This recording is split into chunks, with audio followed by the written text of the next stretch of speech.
My dear friends, welcome to Rajashekhar classes on Applied Data Science with Python. This is lecture number 164. In this lecture, I will continue my discussion on calculation of sample size, determining sample size with estimating mu. We know that z equal to x bar minus mu by sigma by root n. This formula, we already discussed this formula in our previous lectures. Our tolerable error or error of estimation, capital E equal to x bar minus mu. Mu is population mean, x bar is sample mean.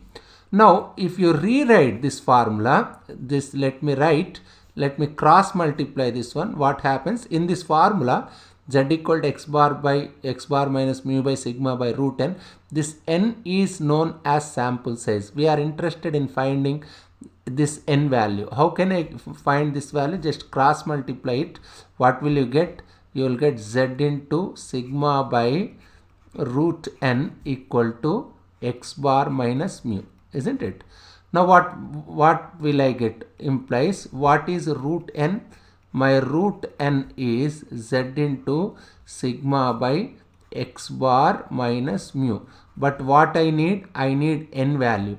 Therefore, how can I write? Let me take square on both the sides. What happens? N equal to z square sigma square by x bar minus mu whole square. Therefore, what does it mean? Your n equal to z square into sigma square by what is my x bar minus mu? That is E. Therefore, I can write E square. Therefore, what is the formula for finding sample size? N equal z square sigma square by E square, isn't it? That's what it says. Your estimated sample size n equal z square sigma square by E square. Same formula you can derive from this z formula. It's not that great thing, isn't it? It's simple derivation. Anybody can understand.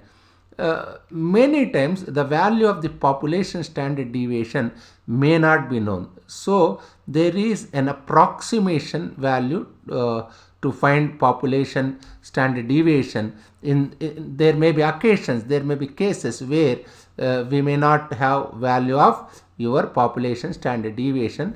Therefore, in that case, your population standard deviation sigma equal to 1 by 4 into range. What is this range? I already discussed in my previous lecture about range, isn't it? Now, we will do an example calculating the sample size. So, the permissible error is capital E equal to 1 and the population standard deviation is 4, that is sigma equal to 4. We want to conduct 90% of confidence level. The z value for 90% is 1.645. This I already discussed in previous lectures. There is a table from which you can get this z value, isn't it? Even you can write simple Python code. Now just let me substitute. What is the formula? N equal to z square sigma square by E square. We know that value z square is 90% confidence means 1.645 into sigma square means 4 square, E square means 1 square. Just I am substituting this value. After substituting, if I simplify, what will I get? It is simple and straightforward. I will get 43.30. Even I can say it is 43.30. I must not say maybe 44. Let me say 43.30, isn't it? Let me say like this. This is my sample size. Sample size cannot be in points, isn't it? That's why I wrote it's 44. Otherwise, you can write it as, you can approximate it. You can find approximate value as 43 also, isn't it? Let me consider one more simple example. We will do another problem to find out the sample size. So permissible error is 2, capital E equal to 2 and range is 25. Therefore, 95% confidence. What is the value? 95% confidence 1.96 from tables. We discussed this how to find from tables in previous lectures. What is my estimated population standard deviation? 1 by 4 into range. What is my range value? My range value is 25. Just I am substituting 1 by 4 into range means 1 by 4 into 25. Just if you simplify it, what is this 1 by 4 into 25, that is essentially 6.25. Now how can I calculate what is my formula? N equal to z square sigma square by E square. How can I get it? Just I am substituting what is my z value. My z value is 1.96. What is my sigma value? 6.25 whole square by E square. E is error, is 2 whole square. That is 37.52. I can say my sample size, I can approximate. I can say my sample size is 38. Determining sample size when estimating capital P. Z formula, this formula also I discussed. Now we will see how to find sample size when estimating the population proportion. If you are estimating population proportion, the formula for Z, this is formula, this I already discussed, Z equal to P bar minus capital P by under root of capital PQ by N, isn't it? What is my this P cap? My P cap is sample proportion. Just try to recall, this one is sample proportion. This formula I already discussed in previous lectures, isn't it? Capital P, what is my capital P? Is population proportion. Capital P is population proportion, isn't it? Yes. What is my capital Q? Capital P plus capital Q equal to 1. Therefore, I can say capital Q equal to 1 minus P. Even from this also I can calculate sample size. Here what is my N? N is sample size. How can I calculate my sample size? Just as just imitate procedure which I discussed in this class. Just let me cross multiply it. What will I get?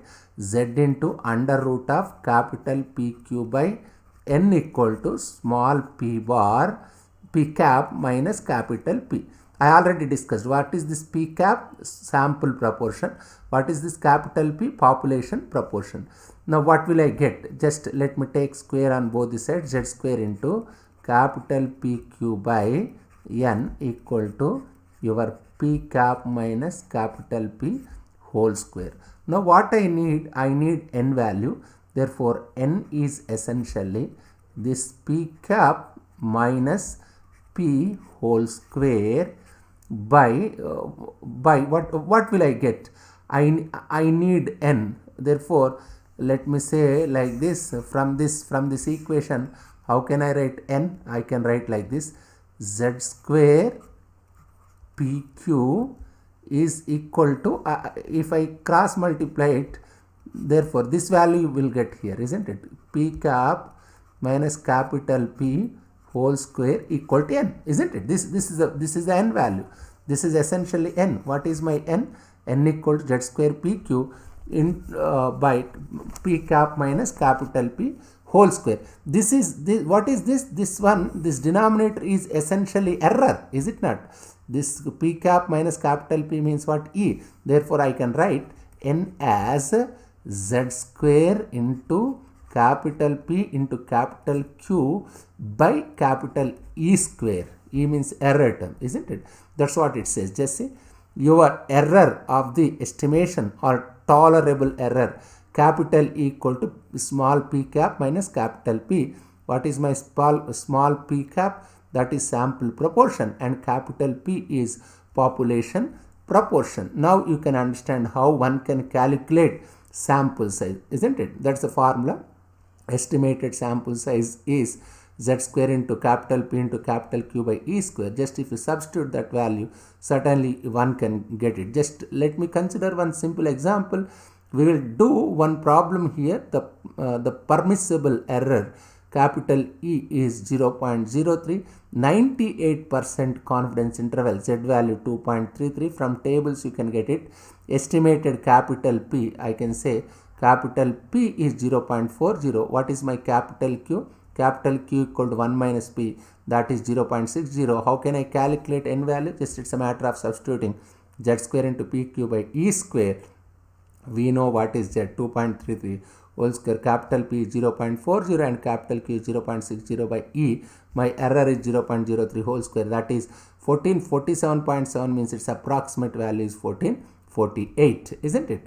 Whenever you go for testing population proportion, generally you might have asked yes or no type. that time obviously you have to have more number of samples. What does it mean? Just observe this table carefully. Sometimes what will happen,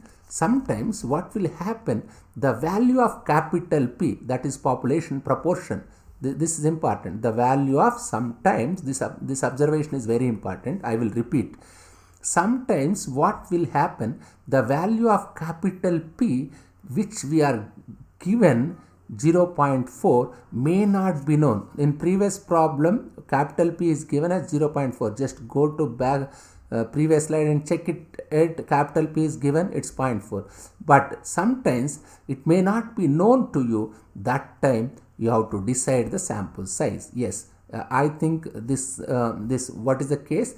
There may be occasions where your capital P, that is population proportion, is not given, but you have to find sample size. That is our difficulty. Determining the sample size when estimating capital P with no prior information. Look at this P on x-axis. This P is on x-axis and sample size, just see the sample size is on y-axis. Suppose the value of P is 0.5, just see this one, 0.5, that's maximum height. Is it not giving maximum height? Yes, P is 0.5, the maximum sample size is required. What we have to understand from here is, if you are not knowing the population proportion, we have to assume capital P equal to 0.5.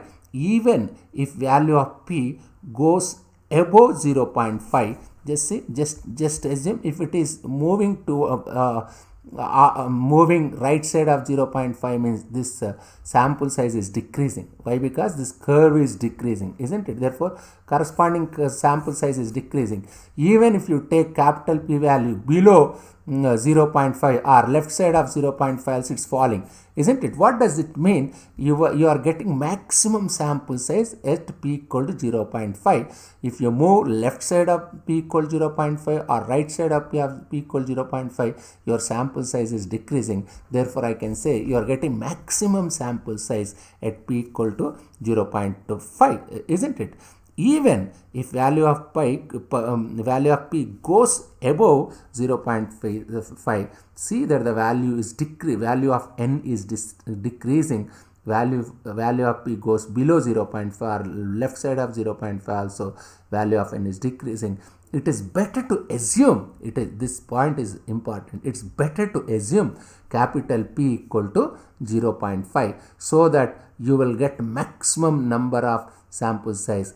In this situation, say error is given 0.05, 90%.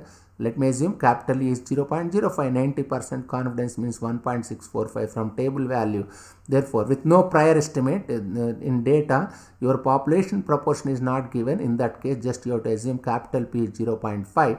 Now, capital Q equal to 1 minus capital P. In that case, that capital Q is also 0.50, N equal to Z square into PQ by capital E square. It's a matter of substituting values so that you will get sample size. It's simple calculation. Anybody can understand. This lecture, one can understand how one can calculate sample size. By this lecture helpful to understand determining sample size, isn't it? Thank you very much.